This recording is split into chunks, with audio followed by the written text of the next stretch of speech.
Anthrax தடுப்பூசி கண்டுபிடிக்கப்படுறதுக்கு முன்னாடி மருத்துவ உலகம் சந்திச்ச பாதிப்புகள் என்னென்ன அப்படின்றதையும், ஆந்த்ராக்ஸ் பாதிப்பை சமாளிக்க கையாளப்பட்ட சிகிச்சை முறைகள் என்னென்ன அப்படின்றதையும் பார்க்கலாம்.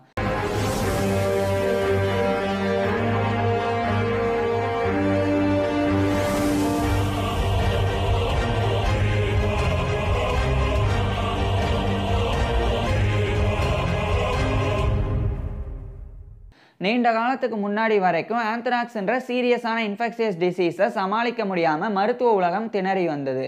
ஆந்த்ராக்ஸ் ஆனது ஆடு மாடு போன்ற கால்நடைகளையும் பாதிக்கும், மனிதர்களையும் பாதிக்கும். இது மனிதர்கள்லேருந்து மனிதர்களுக்கு பரவாது, ஆனால் கால்நடைகள்லேருந்து மனிதர்களுக்கு பரவும். பெசிலஸ் ஆந்த்ராசிஸ் அப்படின்ற பாக்டீரியா தான் ஆந்த்ராக்ஸ் அப்படின்ற இந்த ஒரு தொற்று நோயை ஏற்படுத்துது அப்படின்னு கண்டறியப்பட்டது. இந்த பெசிலஸ் ஆந்த்ராசிஸ் அப்படின்ற பாக்டீரியா ஸ்போர்ஸ் வித்திகளை உற்பத்தி செய்யக்கூடிய திறனை கொண்டிருக்கு. இதுதான் ரொம்பவும் மோசமான ஒரு விஷயம். ஏன்னா ஸ்போர்ஸ் ஆனது இப்போ மண்ணில் இருக்குது அப்படின்னா அந்த ஸ்போர்ஸ் வாழக்கூடிய அந்த ஸ்போர்ஸ் தான் வந்து பெசிலஸ் ஆந்த்ராசிஸாக வந்து மாறும். ஸோ அந்த ஸ்போர்ஸ் வந்து வாழக்கூடிய அந்த சூழ்நிலை அந்த மண்ணில் இல்லாமல் போய் அந்த மண் வந்து அப்படியே வந்து வெப்பமாக இருந்து அது வறண்டு போய் அந்த இடத்துல வந்து ஊட்டச்சத்தும் இல்லாமல் அந்த பாக்டீரியாவே வளர முடியாத அந்த தன்மை இருந்த போதும் கூட ஸ்போர்ஸ் ஆனது அப்படியே வந்து அங்கேயே இருக்கும். ஒரு டோர்மன் ஸ்ட்ரக்சராக, அதாவது செயலற்று போய் அப்படியே அந்த ஸ்போர்ஸ் வந்து அங்கேயே இருக்கும். அப்படி அங்கேயே இருக்கும்போது அந்த இடத்துல வந்து ஒரு சின்ன சின்ன புட்கள் வந்து வளருதுன்னாலோ, அதாவது அங்கே வந்து மழை பெஞ்சு தண்ணி தேங்குதுன்னாலோ, அந்த சமயத்தில் ஆடு மாடு போன்ற கால்நடைகள் வந்து அந்த தண்ணியை குடிக்கிறதோ அல்லது அங்கே இருக்கக்கூடிய தாவரங்களை சாப்பிட்றதன் மூலமாக இந்த ஸ்போர்ஸையும் வந்து தெரியாமல் அந்த கால்நடைகளை வந்து உட்கொண்டுரும். அப்படி உட்கொண்ட பிறகு அந்த ஸ்போர்ஸ் ஆனது ஆடு மாடு போன்ற கால்நடைகளுக்குள்ளே போனதுக்கப்புறமா இந்த ஸ்போர்ஸ் வாழக்கூடிய அந்த சூழ்நிலை வந்து ஏற்பட்டுரும். ஸோ இதனால் ஸ்போர்ஸ் வந்து பெசிலஸ் ஆந்த்ராசிஸாக வந்து மாறி ஆந்த்ராக்ஸ் அப்படி தொற்று நோயை ஏற்படுத்திடும். ஸோ இந்த ஸ்போர்ஸ் ஆனது மண்ணில் வந்து ஓராண்டு 2 ஆண்டு 3 ஆண்டு இது வரைக்கும் வந்து உயிர் வாழக்கூடிய கிடையாது. அது வந்து பல ஆண்டுகள் உயிர் வாழக்கூடியது இந்த ஸ்போர்ஸ் அப்படின்றது.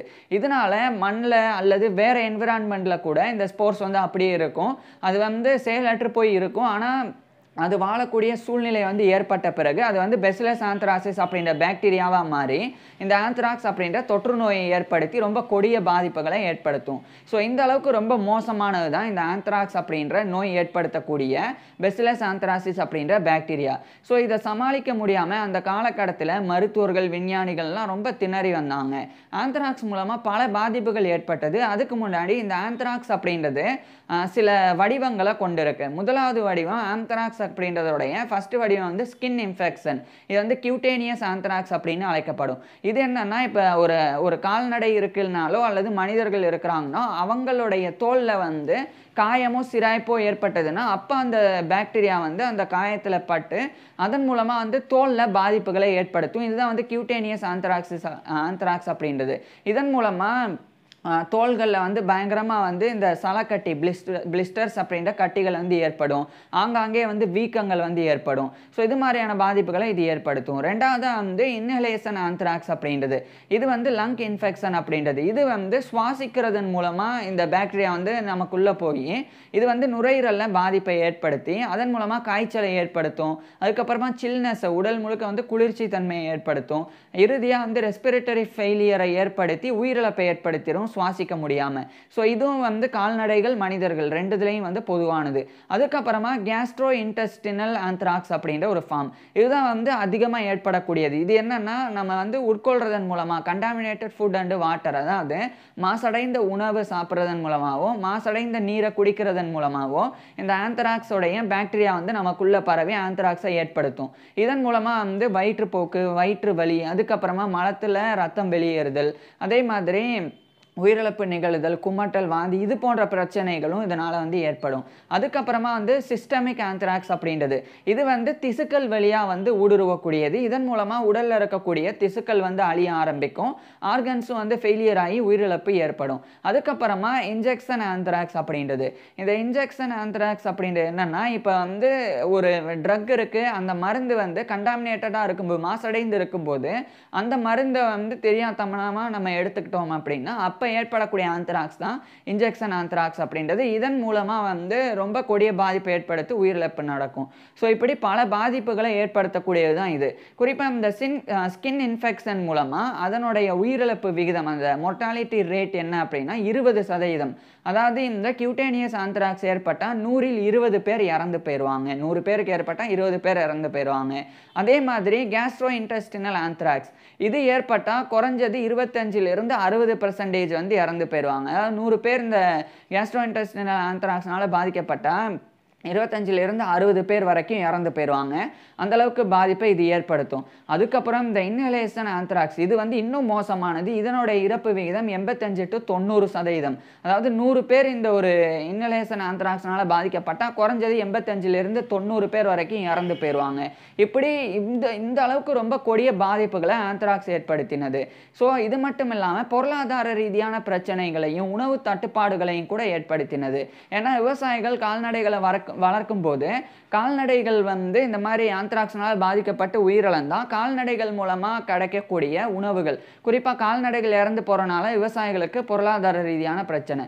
அதுக்கப்புறமா கால்நடைகள் இறந்து போகிறதுனால இப்போ பசு இறந்து போச்சுன்னா அதன்கிட்ட இருந்து கிடைக்கக்கூடிய பால் கிடைக்காது. அதே மாதிரி கோழி, அதுக்கப்புறம் இந்த ஆடு, இது மாதிரியான விலங்குகள், குறிப்பாக இதில் வந்து கோழி வராது, ஆடு வரும், அதுக்கப்புறம் செம்மறி ஆடு, மாடு, ஸோ இது போன்ற உயிரினங்கள் வந்து இறக்கும்போது அதை வந்து இறைச்சிக்காக பயன்படுத்தக்கூடிய அந்த தட்டுப்பாடும் ஏற்படும். ஸோ இப்படியான பிரச்சனைகளும் வந்து அப்போ வந்து இருந்தது. இது மட்டும் இல்லாமல் லூயி பாஸ்டர் அப்படின்ற பிரான்ஸை சேர்ந்த ஒரு கெமிஸ்ட், மைக்ரோபயாலஜிஸ்ட் அண்டு ஃபார்மகாலஜிஸ்ட், அவர் வந்து ஒரு முக்கியமான ஒரு விஷயத்தை கண்டறிஞ்சாங்க. நான் ஏற்கனவே சொன்னேன், இந்த பெசிலஸ் ஆந்த்ராசிஸ் அப்படின்ற இந்த பாக்டீரியா ஸ்போர்ஸை உற்பத்தி செய்யும். அந்த ஸ்போர்ஸ் ஆனது மண் போன்ற சூழ்நிலைகளில் வந்து வாழக்கூடியது அப்படின்றத லூயி பாஸ்டர் அப்படின்ற அந்த ஒரு விஞ்ஞானி தான் வந்து கண்டறிஞ்சாங்க.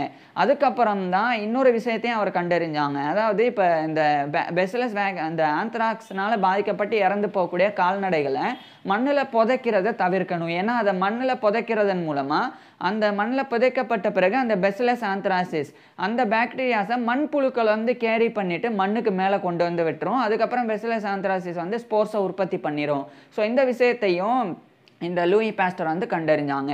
ஸோ இப்படி இவ்வளோ பாதிப்புகள், இதை சமாளிக்க முடியாமல் ரொம்ப மோசமான பாதிப்புகளை மருத்துவ வரலாற்றில் ஆந்த்ராக்ஸ் ஆனது ஏற்படுத்தினது.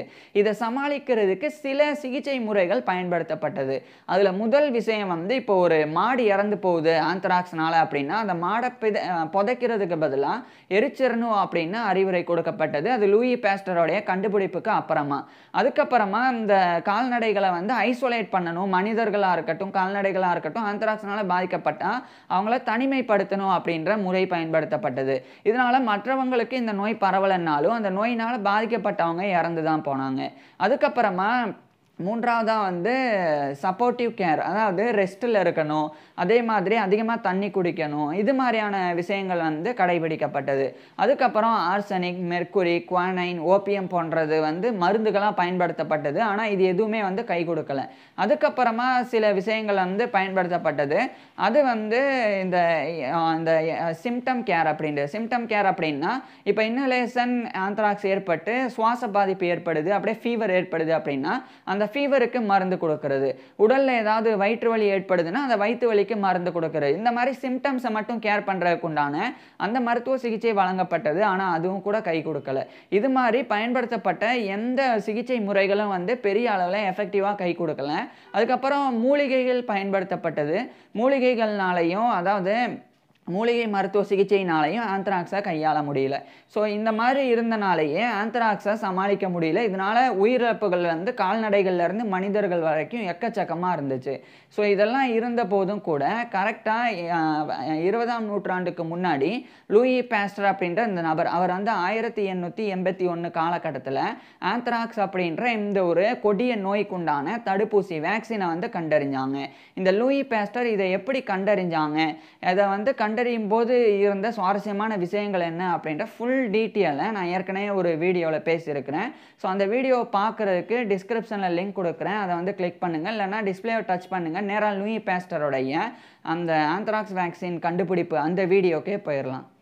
தேங்க்யூ.